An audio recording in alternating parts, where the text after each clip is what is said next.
Жалпы қасиетті Рамазан айы бұл Раббани, Алланың үлкен сіздермен бізге берілген үлкен мектеп десек болады.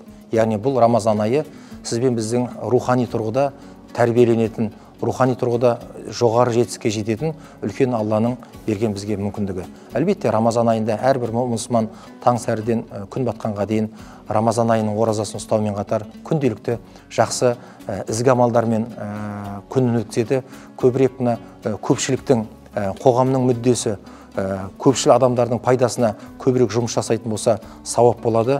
Өйткені діннің негізгі талаптарының бірі өзара құндылықтарды жаңғырту. Ал бұл Рамазан айы құндылықтардың жаңғыруына үлкен бір септігін тигізетін. Рамазан айында жалпы әсіресе кәсіпкерлер үлкен халыққа, елге жеңілдік жасауға үлкен ниет қылса, сонымен қатар кімнің жағдайы бар, сол көп балалы отбасыларға, әлеуметтік жағдайлар төмен отбасыларға материалдық тұрғыда жәрдем беретін болса, бұл үлкен сауаптама болады. Демек, Рамазан айы біздің қоғамдағы әрбір тұлғаның бір-бірімен шынайы, бір-біріне деген мейірімін, бір-біріне деген ілтипат, ықыласын көретін ерекше ай десек те болады. Жалпы енді Рамазан айы Раббымыздың бүкіл адамзатқа ерекше мейірімі түсетін ай.